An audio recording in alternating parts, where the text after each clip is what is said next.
Ya, selamat malam pemirsa Dama TV, senang sekali hari ini saya Gisela Tahapari dapat kembali hadir menjumpai Anda dalam program Manage Your Mind. Mind is not everything, but everything comes from your mind, so manage your mind. Dan pemirsa, di episode kali ini kita akan mengangkat sebuah tema mengenai membangun tekad dan keyakinan kepada Buddha Dharma. Dan tentu saja saat ini di studio saya sudah ditemani oleh Bapak Supeno. Bapak Supeno merupakan anggota Forum Kerukunan Umat Beragama atau FKUB Kabupaten Malang dan juga Ketua LKUB atau Lembaga Kerukunan Umat Buddha yang ada di Kabupaten Malang. Saya sapa dulu beliau. Selamat malam Pak Supeno. Selamat malam, Pak. Bagaimana kabarnya Pak? Baik-baik. Baik ya Pak. Ya, Pak Supeno, perjalanan dari rumah tadi seperti apa ke sini? Wah, macet, Pak. Macet ya Pak. Jadi dari saya berangkat dari rumah tadi setelah telepon Mbak Sela itu jam 11. Saya kira nanti di sini nanti menjaganya kalau macet, ternyata betul macet sekali. Ya, karena memang ini juga sudah mau menjelang arus mudik juga Pak ya. Iya. Baik Pak Fano, hari ini kita akan berbincang mengenai membangun tekad dan keyakinan kepada Buddha Dharma. Namun sebelumnya saya ingin mengetahui terlebih dahulu, Pak Supeno ini kan juga merupakan anggota dari FKUB Kabupaten Malang. Betul. Sudah berapa lama Pak bergabung? Sudah 3 periode. 3 periode iya, ya?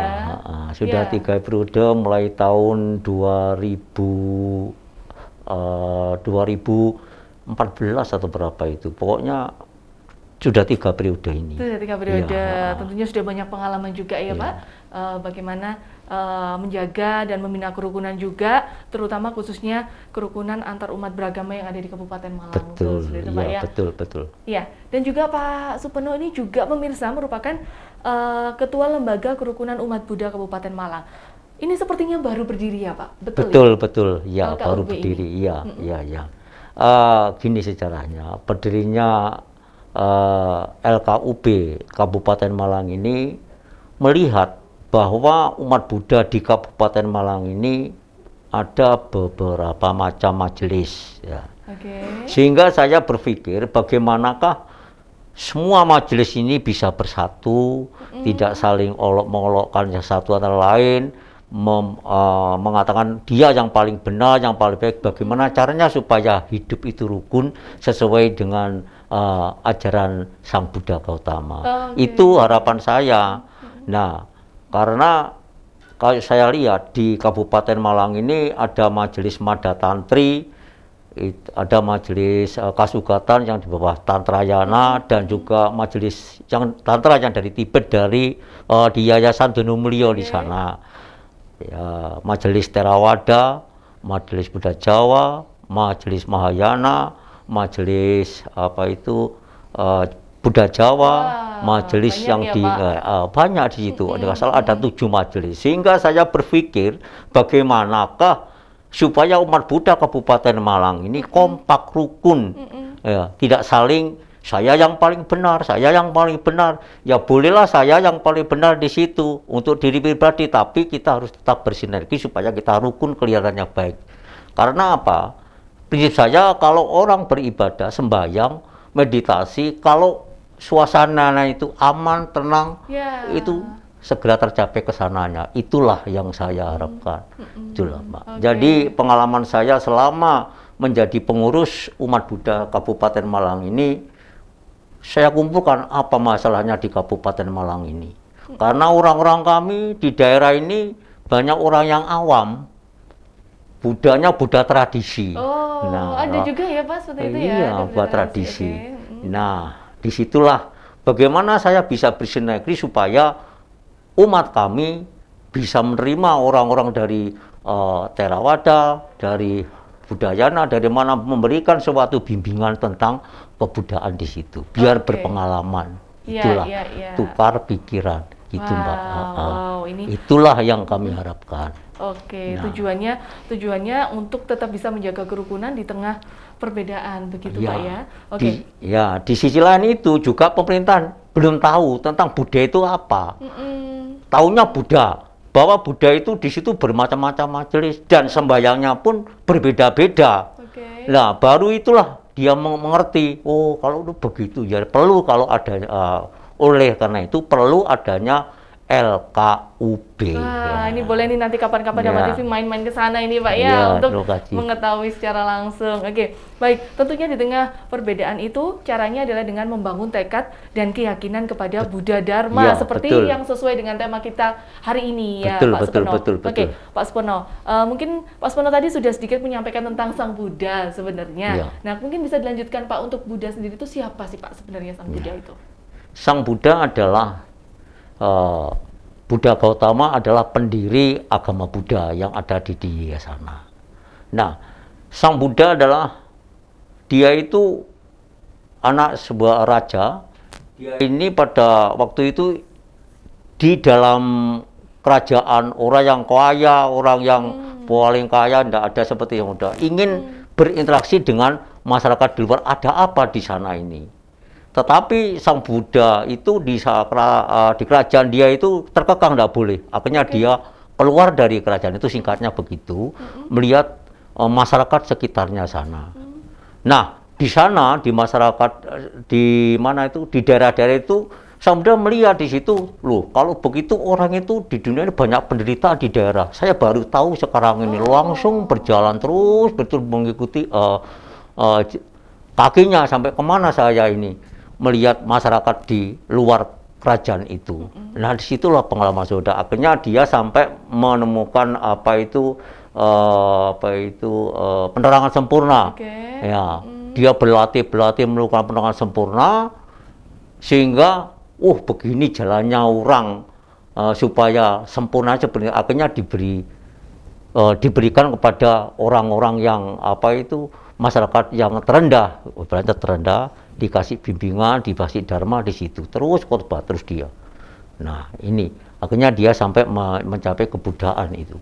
Nah, memang Sang Buddha itu tidak ada intinya untuk berlatih itu. Tentu berlatih itu banyak kegagalan di situ untuk mencapai penerangan sempurna. Ya. Nah, itulah contoh sebuah pendiri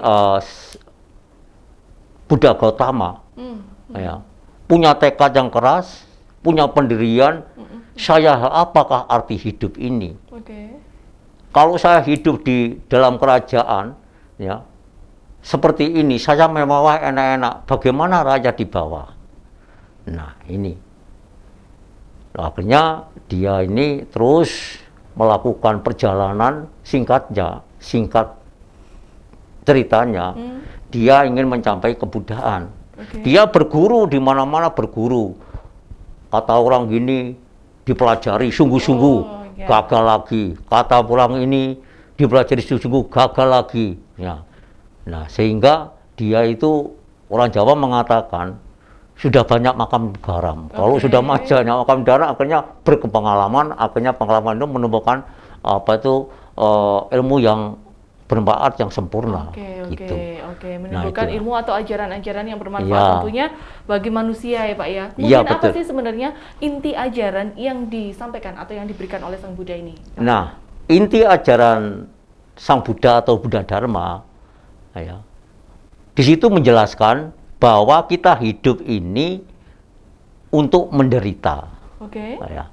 Kita hidup ini untuk menderita. Hidup untuk menderita ya, pemirsa ya, Iya, kita hidup ini untuk menderita. Nah, di dunia ini tidak ada yang menderita. Apabila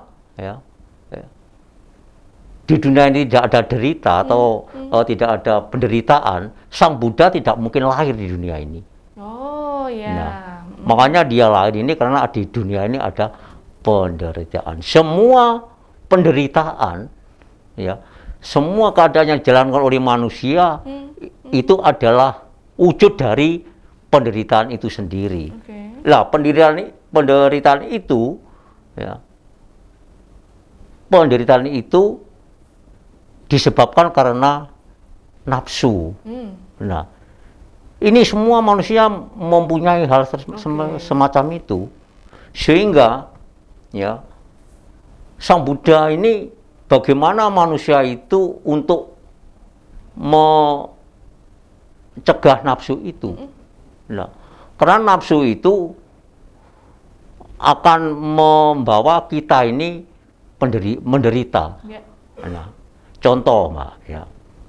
kita ingin memiliki sebuah barang. Sebenarnya kalau kita ingin memiliki saja sudah penderitaan. Oke, timbul nafsu, keinginan untuk ya? memiliki. Nah, apa yang kita miliki setelah kita sukses untuk memiliki itu, akhirnya kita tambah penderitaannya. Umpama ingin memiliki sebuah mobil. Nah, mobil, waduh saya sekarang ingin beli mobil. Nah, akhirnya terwujud saya beli mobil.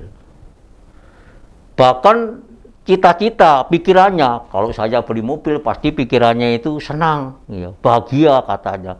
Ternyata tidak. Setelah beli mobil, mendapat mobil, pikirannya tidak bahagia. Bahkan berpikir, oh mobilnya sudah berjalan di bawah orang. Malah berpikir, waduh mobilku kok belum pulang sampai sekarang. Lah ini tambah pikiran, tambah penderitaan.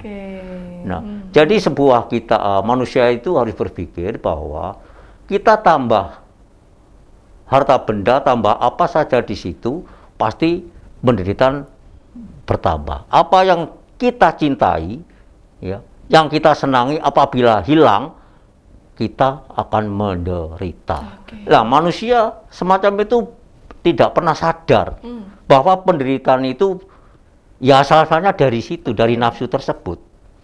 Ya. Lebih-lebih di zaman teknologi seperti ini, dengan keadaan macam-macam teknologi, macam-macam apa itu perabotan dan macam, semua ingin memiliki.